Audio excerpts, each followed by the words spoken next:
Okay, everybody, thanks for the responses to the vids. Listen, this is so important right now, this video. This is maybe the most important video I've ever done. It's a testimony. This is so mind-boggling that you must listen. You must listen to the whole thing.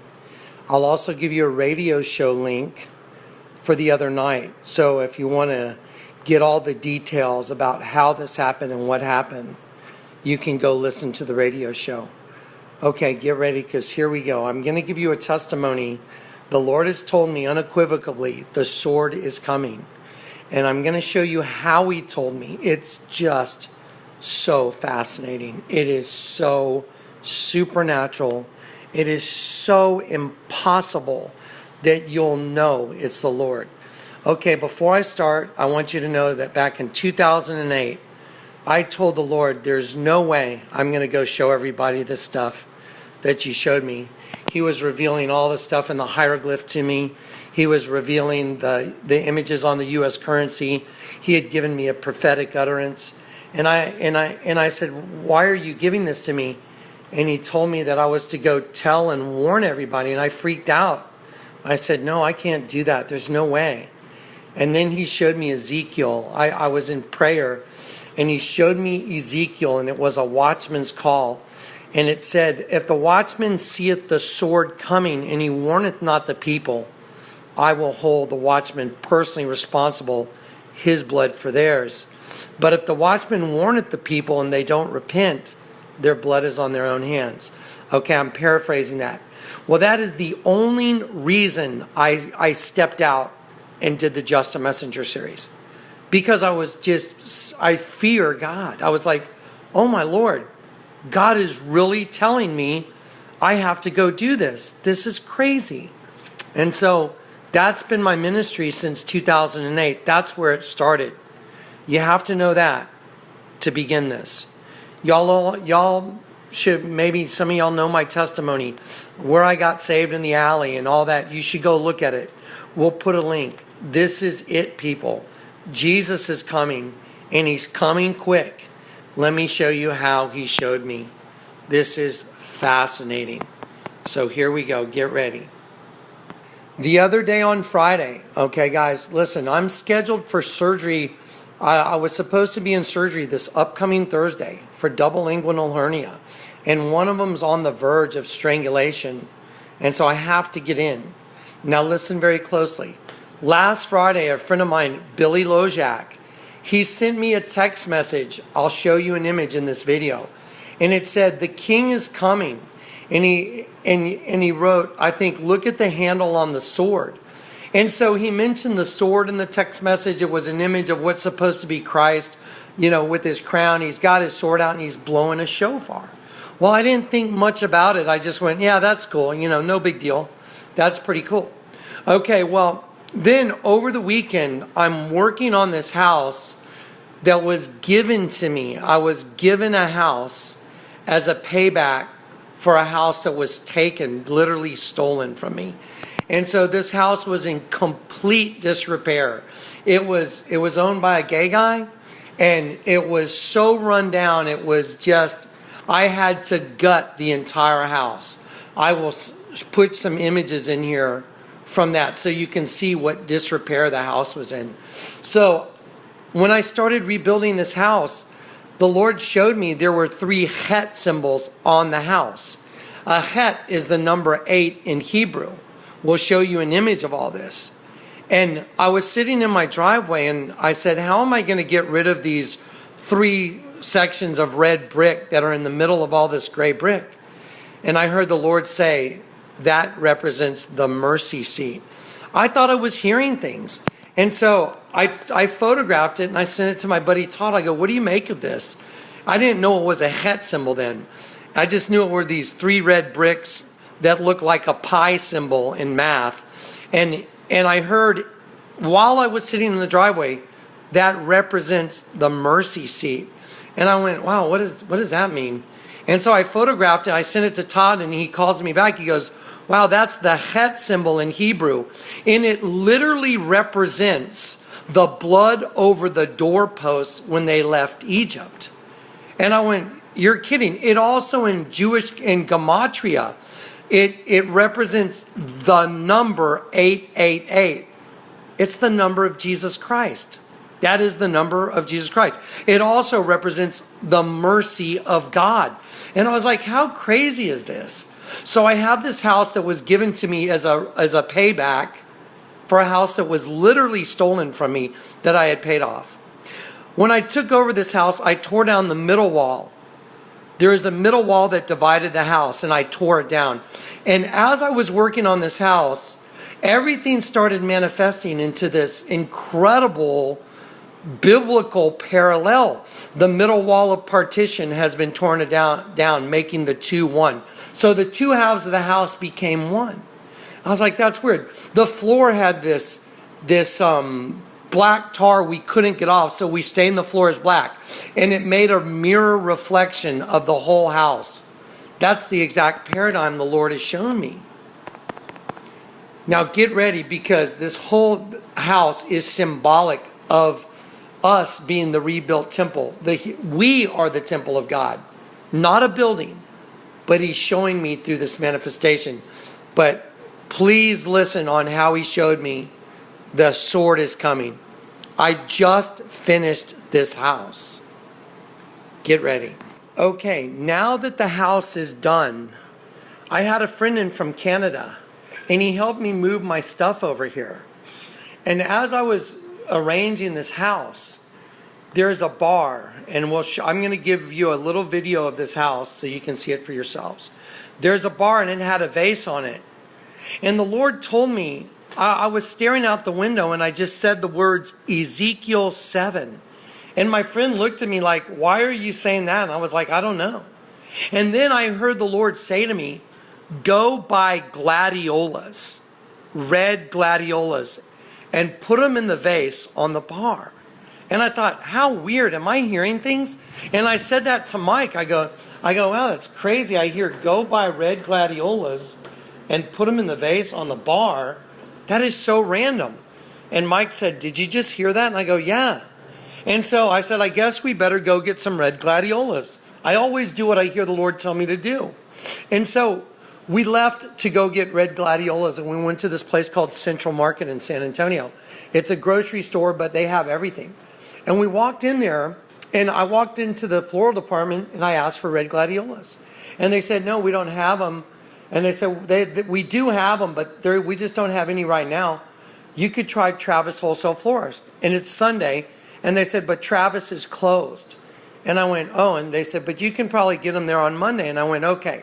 So I walk out in the parking lot, and there's a lady that has two children, one in a shopping basket, because he's a toddler, he's like 1.5, and another little girl that's about 3 that's walking.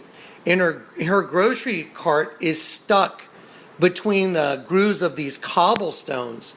And I stopped because she was right in front of my car. And I said, can I help you? And she said, oh, no. And she goes, oh, my gosh, I know you. And I looked at this young lady, and I knew I didn't know her. And she says, you're Jonathan Kleck. I said, no. I said, I'm Jonathan Kleck. And she goes, oh, my gosh, I've seen you on YouTube. You helped wake me up. She goes, oh, this is a divine appointment. And I went, oh, well, nice to meet you. She said, my name's Darren. And I said, nice to meet you. I said, who's the little one in the cart? And she goes, that's Ezekiel. And I went, Ezekiel. And I go, wow, Ezekiel 7. And then I thought, why did I say that? I knew I just said it at the house before I came over to get the flowers. And now I'm in a parking lot meeting Ezekiel. And I just went, that is so random. That is so random. And so she was real nice. She prayed for me. She prayed for, my healing. And we went on our way. On Sunday, that same day, later in the day, I went to run an errand. I dropped Mike off at my house, and I went to run my errand, and I came back, and Mike had looked up the Ezekiel 7, and it says, an end has come, the end has come, the end has come. And I'm like, wow, that's crazy. And I go, that's really random. And then I heard the Lord say, look up the meaning of gladiolus. And I'm like, that is really random. And so I look up the meaning of gladiolus, and it says a sword. And I'm like, that's weird. And then it says gladiolus also represent moral character, integrity, faithfulness. Well, guys, I've given my life for this mission. And the Lord's giving me a message like, you did it. Moral rectitude. You stayed the course. You finished. And I'm just going like, this is crazy. The meaning of gladiolus means sword. Then I start reading Ezekiel 7 and I'm like, oh my Lord, the end has come. The end has come. The end has come. Because of their abominations. Well, y'all know about, the gay marriage thing. It says, I will bring the sword against them. And it's in Ezekiel 7. I'm like, you got to be kidding me. So now I'm reading the book of Ezekiel, Ezekiel 7, and end has come, and it's about a sword, like gladiolus. Because of their abominations, the sword is coming. And I'm like, you got to be kidding me. So I'm sitting there just freaking out, going, man, what is going on? An end has come, the end has come. Well, I'm reading, now the sword is coming upon them for their abominations. Well, then I go to back to the grocery store, and we get some groceries, and then we have to go to Walmart, and I'm in Walmart with Mike, and we're walking through, and I'm kind of like in a daze, and I just kind of wake up, and I'm standing in front of a section, and I'm staring at something, and I'm like, what am I staring at? And I was just like in a trance, and I wake up, and I'm staring at a movie that's side by side on a movie rack, and it says Sword of Vengeance, and it has a sword that's got blood on it, and I'm like, oh my Lord, you got to be kidding me. And I'm just thinking, that is insane. And so I photograph it. Of course, I go home, I do a radio program about it, and then I just try and process what's going on. And the Lord tells me the sword is coming. Well, oddly enough, when I bought the gladiolas, I walked into peacock feathers, and the Lord says, buy the peacock feathers and put them in your house. Guys, I got saved in Peacock Alley. That's where I got saved. And I'm just going like, my head is spinning. I'm like, this is crazy. I've gotten messages from the Lord before, but this is just off the hook. And so I'm just going like, oh my gosh. So anyway, I do the radio program on Saturday, and then, Sunday's just off the hook. I do the radio program on Monday. Well, I go to drop Mike off at the airport today, and we walk in the new house, and these flowers are all starting to bud. They were only green stalks. The Lord told me to buy them with no flowers budding. And then we come over this morning, they're all starting to bud. And Ezekiel 7 says, the rod has budded. Their pride has blossomed. And I'm sitting here going, man, this is so crazy. I take Mike to the airport to drop him off. He's leaving. He's in the car. I get a phone call from the doctor's office, the surgeon. And they tell me they've doubled the price on my surgery. And I'm like, you got to be kidding. I was like, I can't just do that. I can't just all of a sudden, I'm supposed to be at your office today, come and show up with double the price. I can't do it. And so I cancel my surgery. And the Lord tells me, this is it. The sword is coming. Well, I go home to my house. I drop Mike off at the airport. I get out of my car. And as I open the door, a bird drops a bomb on my neck. I couldn't believe it. I was like, what the heck? It just hits me all over the back of the neck. As soon as I'm exiting the car, and I hear in my spirit, it's time to start looking up. I'm like, man, am I losing it? And I'm like, man, I look up and there's this dove above me that just totally bombed me. I videotaped all this. And then I'm like, this is so random. And I call Todd and I tell Todd. Todd gets an email and it says the conjunction is happening. Like, the star that lined up at the time of Jesus' birth. The conjunction is happening. It's time for people to put down their cell phones and look up. I'm like, you got to be kidding me. Well, here it comes. I go in my house because I've moved out of this other house, and I go in the house that I'm moving out of. It's still got stuff scattered around, but the main stuff is moved. And I'm going to go in there and shower and get this bird drop bomb off me. And I go in and there's one DVD that was left at the house because it was a duplicate. And I look down at the table and it's got a guy holding a sword and it says, Return of the King. And I'm just going, I'm just like, this is absolutely crazy. Then Todd calls me up and says, hey, Johnny, Bear, Gary from Bear049 on YouTube called me up and said, hey, I need you to call Jonathan. He doesn't really know me. I don't really know Gary. I may have talked to him once in my life. And he said, the Lord told me to tell you to call Jonathan and tell him the Lord loves him very much and not to worry. He's going to be okay. He doesn't know about my surgery. And yeah, I'm a little concerned because I may have a strangulated hernia that just bursts, and that is bad.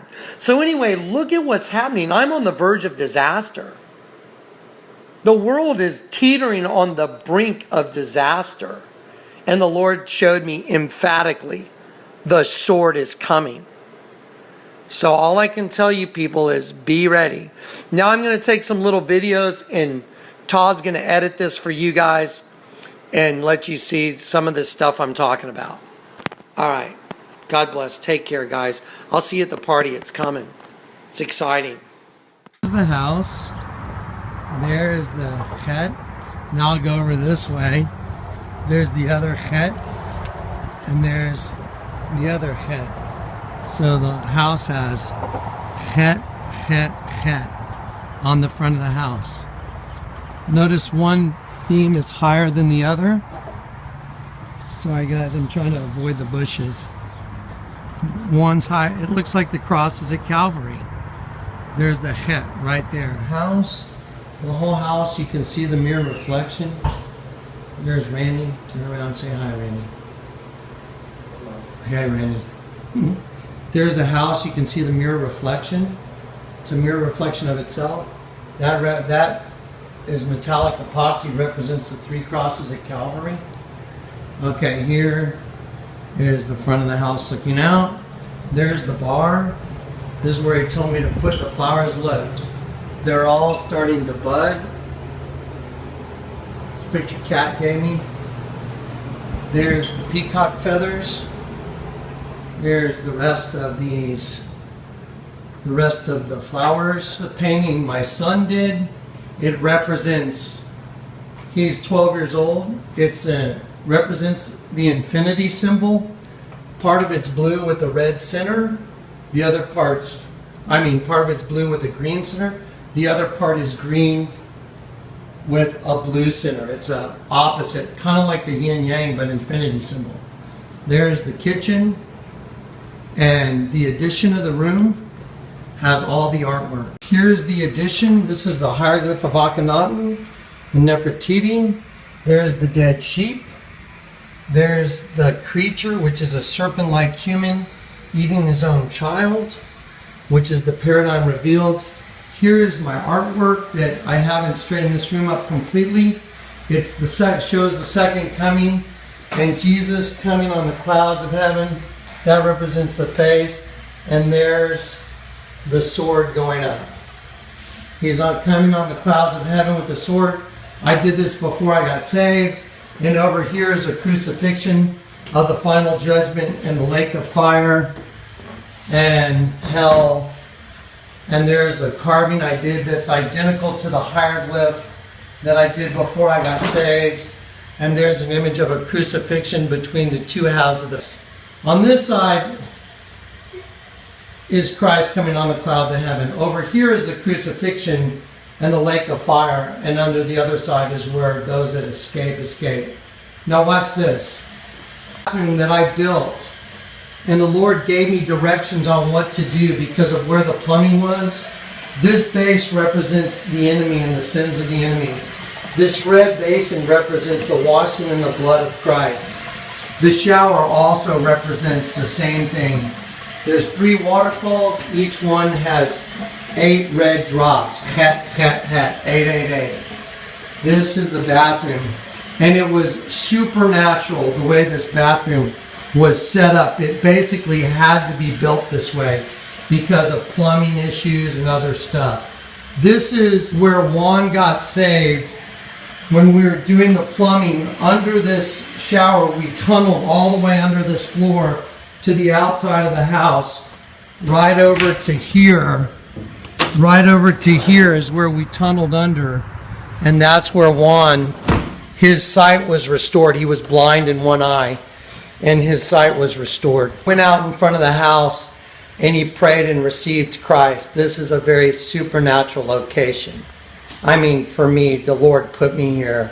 The place itself isn't. It's just the idea that he put me here. That's one of my first pieces of using light as a medium. It's a stop sign, and it's right side up, upside down skulls, which is the exact paradigm the Lord showed me. Here we go, folks. Jesus is coming.